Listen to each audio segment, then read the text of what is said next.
Je bénirai l'Éternel en tout temps. Ses louanges seront toujours dans ma bouche.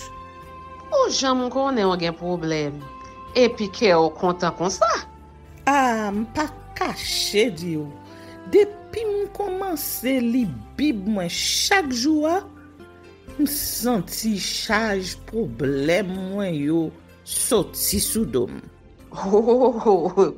Si c'est comme ça, moi pour le couvrir acheter un Bible. Dégagez au marché. Mais en attendant, ou qu'attendez radio télévision d'espoir? Radio Vision d'Espoir. Oh, moi t'attendais une annonce comme ça, oui. Mais qui ça a te dit? Lecture de la Bible en un an. Une émission qui vous accompagne à la découverte des trésors cachés de la parole de Dieu sur Radio Télévision d'Espoir. Chaque jour de 11h à 11h30 du matin, excepté mercredi 5h30, 6h de l'après-midi, samedi 7h30, 8h du matin, avec les sœurs Chantal Saint-Hubert, Claude Louis Orisma et votre servante Maudeline Maurice Hilaire.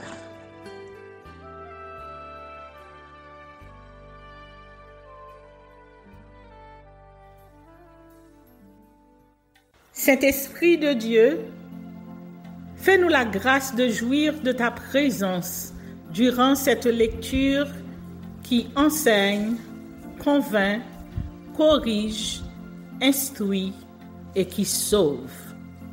Au nom de Jésus. Amen. Job, chapitre 40. L'Éternel répondit à Job du milieu de la tempête et dit: Saint terrain, comme un vaillant homme, je t'interrogerai et tu m'instruiras. Anéantiras-tu jusqu'à ma justice? Me condamneras-tu pour te donner droit? As-tu un bras comme celui de Dieu, une voix tonnante comme la sienne? Orne-toi de magnificence et de grandeur, revêt-toi de splendeur et de gloire.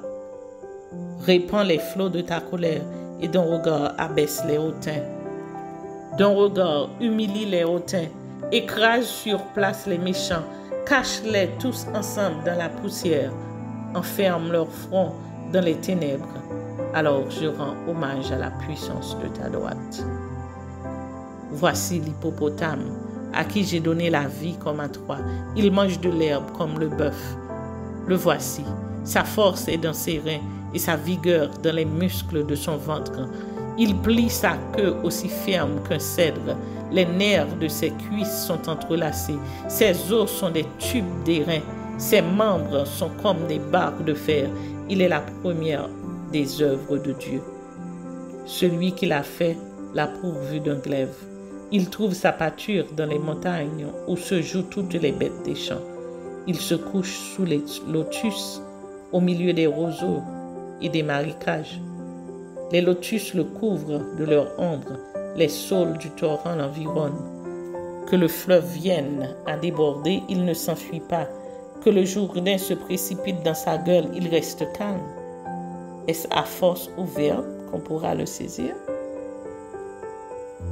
Est-ce au moyen de filet qu'on lui percera le nez? Prendras-tu le crocodile à l'hameçon? Saisiras-tu sa langue avec une corde? Mettras-tu un jonc dans ses narines? Lui perceras-tu la mâchoire avec un crochet? Te presserait-il de supplications?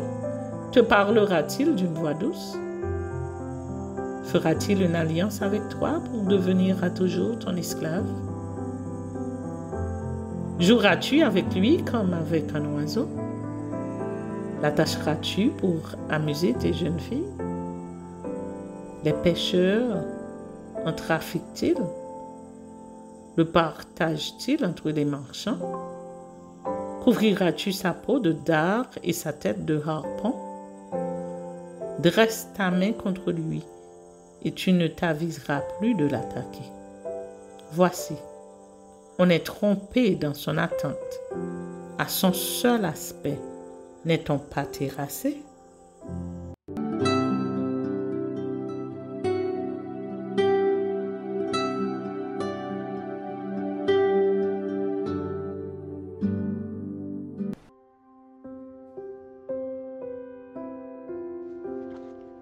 Reproches et menaces.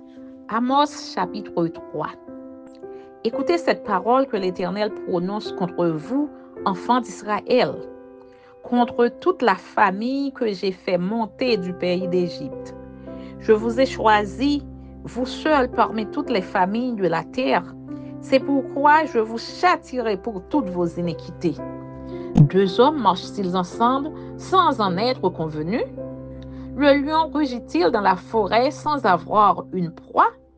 Le lionceau pousse-t-il des cris du fond de sa tanière sans avoir fait une rapture? L'oiseau tombe-t-il dans le filet qui est à terre sans qu'il y ait un piège?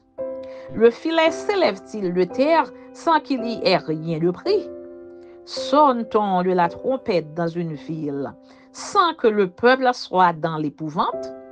Arrive-t-il un malheur dans une ville sans que l'Éternel en soit l'auteur? Car le Seigneur l'Éternel ne fait rien sans avoir révélé son secret à ses serviteurs les prophètes. Le lion rugit, qui ne serait effrayé? Le Seigneur l'Éternel parle, qui ne prophétiserait? Faites retentir votre voix dans les palais d'Asdod et dans les palais du pays d'Égypte, et dites, rassemblez-vous sur les montagnes de Samarie, et voyez quelle immense confusion au milieu d'elle, quelle violence dans son sein. Ils ne savent pas agir avec droiture, dit l'Éternel. Ils entassent dans leur palais les produits de la violence et de la rapine. C'est pourquoi ainsi parle le Seigneur l'Éternel. L'ennemi investira le pays. Il détruira ta force et tes palais seront pillés. Ainsi parle l'Éternel. Comme le berger arrache de la gueule du lion deux jambes ou un bout d'oreille, ainsi se sauveront les enfants d'Israël qui sont assis dans Samarie à l'angle d'un lit et sur des tapis de Damas.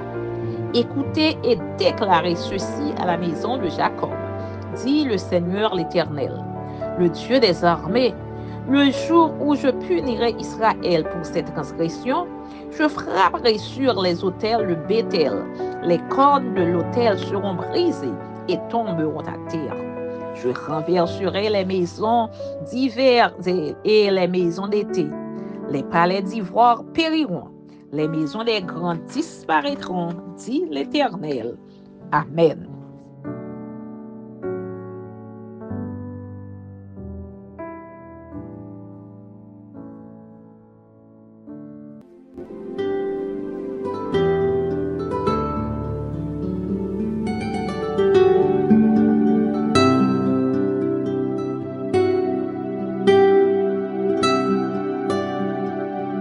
Merci Seigneur de nous donner le discernement dans la lecture de ta parole, que nous y prêtions attention afin d'appliquer notre cœur à la sagesse. Amen. Que celui qui a des oreilles pour entendre, entende, et que celui qui lit fasse attention.